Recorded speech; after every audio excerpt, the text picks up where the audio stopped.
All right, this is number 30, crown adaption. I'm gonna place my cotton roll in here. I would have asked the patient how they did with their temporary, making sure that everything was feeling okay.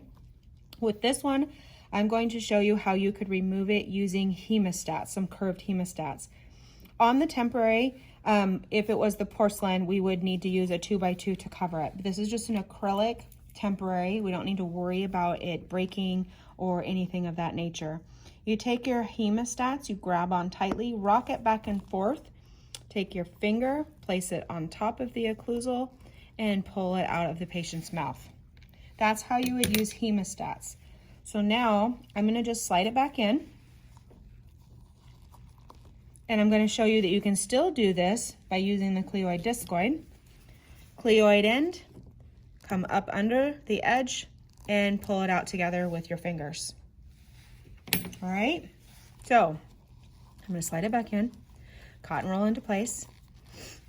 I'm going to ask the patient how their temporary was. If your doctor gives them anesthetic, they would have received anesthetic, so you know that everything's going to be fine. If the patient was sensitive, when you use hemostats and grab, they're going to feel the pressure.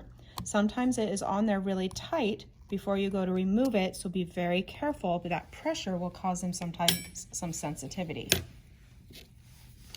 I'm now going to go through and clean up any of the excess cement that would be in the sulcus. Notice also that the patient is turned towards me as I'm working. That is just in case you actually drop the temporary, it will go back into their cheek instead of down their throat.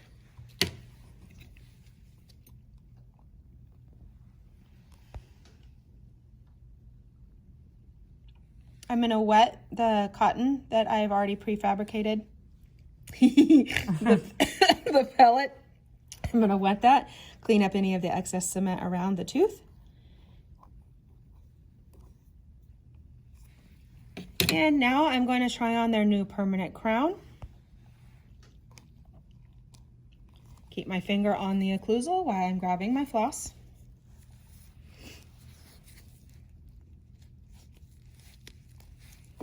Wrapping around the middle finger. And I'm going to come over here, swap behind around 12 o'clock, floss down, unwrap it from my finger, pull through the cheek. Come back over, wrap it around your middle finger. This is tricky for you all to learn. And it's hard for us to video and have the temporary stay in place. And pull the floss all the way through. There is a huge open contact, so showing you guys on the distal is very challenging, which means if you pull this, type it out when we do the checkoff, it will be challenging for you as well to keep that floss down. Once we make sure that we have contacts, we're going to make sure we have a good bite. So tap, tap, tap. Notice I placed on the mandibular, chomp, chomp, chomp, grind around, forward, backwards, and verify what my blue marks look like. They look okay. No bite adjustments are needed at this time. Two things you can do on the anterior. I talked about doing the cotton roll, folding it in fours. You can also use, I said cotton roll, but I meant 2x2, and folding it into fours. You can have them bite down on the cotton roll, or you could do what I taught you on the anterior as well. Let me not have them choke on the cotton roll. And we're gonna close down on the 2x2. Honestly, it's just a preference of what you would like. It doesn't matter. I personally have always liked the 2x2 because it's always ready and handy for me. All right, now the doctor comes in. That is it.